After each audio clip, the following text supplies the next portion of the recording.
À l'aube de notre vie professionnelle, c'est plein d'humilité que nous avons tenu à nous exprimer. Après 5 années très riches passées à l'INSA, c'est rempli d'incertitudes que nous faisons nos premiers pas sur un marché du travail dans lequel nous peinons à trouver notre place. La réalité que nous affrontons aujourd'hui appelle au changement. Cela fait plus de 20 ans que le GIEC nous alerte et que rien ne bouge. Aujourd'hui, nous ne pouvons plus l'ignorer. Après ces 5 années, nous sommes diplômés. Nous tournons une page de notre vie pour écrire un nouveau chapitre. Pendant ces 5 années à l'INSA, nous avons appris, en assistant à des cours variés, et nous avons grandi. Grâce aux moments vécus sur le campus, aux rencontres que nous avons faites et à nos expériences personnelles, Nous nous sommes conscientisés aussi. Nous avons mesuré l'importance des enjeux actuels. Les ressources en eau deviennent de plus en plus limitées. Les écosystèmes sont détruits par notre activité. Et demain, nous allons dépasser un réchauffement global de 1,5 degré. Ces dérèglements sont d'une ampleur telle que les preuves d'une responsabilité anthropique dans les vagues de chaleur, les pluies torrentielles ou les sécheresses forment un consensus scientifique. Alors nous nous sommes posé des questions. Ingénieurs différents et différentes, le sommes-nous réellement ? Quel sens aura notre métier d'ingénieur ? Est-ce que l'innovation reste notre seule quête ? Aujourd'hui, en tant que nouvelles et nouveaux diplômés, se dresse face à nous un panel très réduit de projets professionnels viables, c'est-à-dire de projets qui tentent de répondre à un besoin physique, biologique ou social. Trop d'opportunités se présentant à nous, INSAiens et INSAiennes, obéissent à un schéma économique ignorant l'écosystème dans lequel nous vivons. Nous sommes dans un système physiquement instable. à l'INSA, différentes initiatives ont été mises en place pour montrer que nous pouvons avoir un impact à notre échelle, comme Ingénieurs pour demain ou le Shift Project. Malgré tout, se devant de former des ingénieurs au marché du travail actuel, l'INSA est aussi ancrée dans ce système prélevant plus qu'il ne régénère. Alors oui, l'ingénieur INSA d'aujourd'hui doit concevoir un système stable. Mais comment ? Par où commencer ? Prenons par exemple l'énergie. L'énergie, c'est notre capacité à changer le monde. Et les expertes et experts nous disent qu'il est aujourd'hui nécessaire d'en réduire sa consommation. Alors, naturellement, en bon ingénieur, nous cherchons à minimiser sa consommation. Et cela en conservant notre confort de vie tel qu'il est défini aujourd'hui. On appelle cela l'efficacité.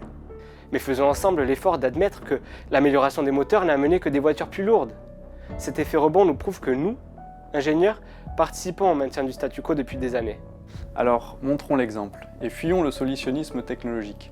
Acceptons, nous, ingénieurs INSA, de consommer moins et écoutons les recommandations des scientifiques. Misons sur la sobriété. La sobriété que nous voulons, c'est la quête d'un modèle cherchant à satisfaire les besoins fondamentaux de tous en respectant les limites planétaires. Ce n'est pas la suppression de tous nos conforts personnels. C'est l'optimisation de nos consommations pour les réduire et les partager. C'est demander le plus à ceux à qui ça coûte le moins et le moins à ceux à qui ça coûte le plus. Voilà notre définition du progrès. Une équité grandissante. Aujourd'hui, notre évolution est verticale, individualiste. Mais nous aimerions croire qu'avec la sobriété et justice sociale, nous pouvons aussi amener une évolution horizontale, collective. Maintenant diplômés, notre responsabilité est d'autant plus grande. À l'INSA, bien qu'issus de milieux variés, nos compétences nous permettent de prétendre à des postes d'ingénieurs. Avec ce statut à portée de main, la tentation est grande d'ignorer les voix de ceux que l'on trouve en première ligne des dérèglements. Notre potentiel est là. Il peut à la fois être synonyme des plus grands changements que des plus grandes nuisances. Choisissons la portée de notre impact. Ce portrait que nous peignons du progrès, ce n'est pas un rêve utopiste, c'est une réaction nécessaire. Et pour quelle qualité de vie ? La croissance économique a promis le bien-être pour tous, mais force est de constater que cet indicateur n'éradique plus ni la pauvreté ni le chômage. Le bien-être, ce n'est pas non plus vivre au milieu des nuages de particules fines ou subir des catastrophes naturelles de plus en plus dévastatrices. Les expertes et les experts du GIEC nous le disent. Oui, il existe bel et bien un espace des possibles combinant décroissance de l'exploitation des ressources naturelles et prospérité. Agissons avec sens. Trouvons cet espace des possibles. L'ingénieur INSA a son rôle à jouer dans cette transition. Faisons évoluer ce monde de l'ingénierie pour l'amener vers des fins plus vertueuses, vers un nouveau progrès. Concevons le futur différemment. Innovons pour le bien-être. Planifions la sobriété que nous voulons. Nous sommes reconnaissants et reconnaissantes d'avoir eu une formation scientifique de qualité qui nous a apporté les outils nécessaires pour affronter les immenses défis qui se présentent à nous. Ces outils, c'est maintenant à nous de les utiliser consciemment. Car oui, ces défis, nous sommes décidés à les relever. Et nous aurons besoin de vous tous. Élèves, professeurs, lancez-vous, lançons-nous. Ensemble, nous pouvons construire un nouveau modèle d'éducation. Mettons à contribution les autres INSA. Mettons la sobriété au centre de cette formation. Pensons les futurs et agissons avec sens. Offrons aux futures générations l'opportunité de construire un modèle d'ingénierie sain, vertueux et conscient.